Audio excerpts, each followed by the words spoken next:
ঢাকায় বিএনপির ভারপ্রাপ্ত চেয়ারম্যান তারেক রহমানকে স্বাগত জানাতে যাওয়ার প্রস্তুতির মধ্যেই ভোলায় নৃশংসভাবে কুপিয়ে হত্যা করা হয়েছে ছাত্রদলের এক তরুণ নেতাকে। ঘটনাটি স্থানীয় রাজনীতিতে চরম উত্তেজনা ও শোকের ছায়া ফেলেছে।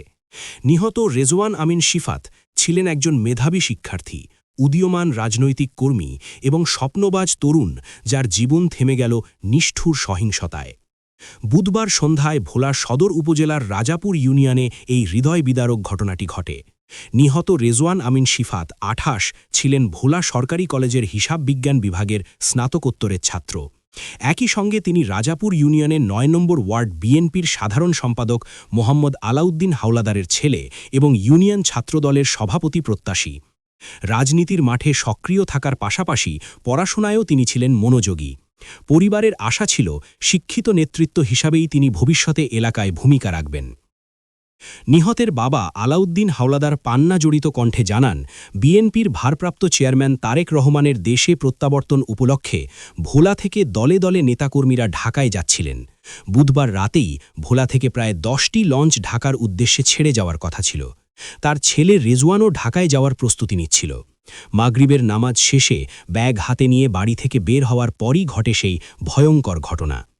বাড়ির সামনেই ৯ নম্বর ওয়ার্ডের ইউপি সদস্য হেলাল উদ্দিন হাওলাদারের ছেলে হাসিব সহ কয়েকজন রেজওয়ানকে ঘিরে ধরে। পূর্বশত্রুতাকে কেন্দ্র করে কথা কাটাকাটির এক পর্যায়ে অতর্কিতভাবে ধারালো অস্ত্র দিয়ে তাকে কুপিয়ে গুরুতর জখম করা হয়। রক্তাক্ত অবস্থায় রেজওয়ান মাটিকে লুটিয়ে পড়লে হামলাওয়াররা দ্রুত ঘটনাস্থল ত্যাগ করে। স্থানীয় লোকজন ছুটে এসে তাকে উদ্ধার করে ভোলা সদর হাসপাতালে নিয়ে গেলে কর্তব্যরত চিকিৎসক তাকে মৃত ঘোষণা করেন। এ ঘটনায় এলাকায় নেমে এসেছে গভীর শোক ও ক্ষোভ। স্থানীয় বাসিন্দারা জানান, নিহত রেজওয়ানের বাবা আলাউদ্দিন হাওলাদার ও অভিযুক্ত হাসিবের বাবা হেলাল উদ্দিন হাওলাদার আপন ভাই। হেলাল উদ্দিন রাজাপুর ইউনিয়ন আওয়ামী লীগের নেতা এবং ইউনিয়ন পরিষদের প্যানেল চেয়ারম্যান ছিলেন। দীর্ঘদিন ধরে দুই পরিবারের মধ্যে পারিবারিক ও রাজনৈতিক দ্বন্দ্ব চলে আসছিল। সেই দ্বন্দ্বই শেষ পর্যন্ত এমন ভয়াবহ পরিণতির দিকে গড়াল বলে মনে করছেন অনেকে।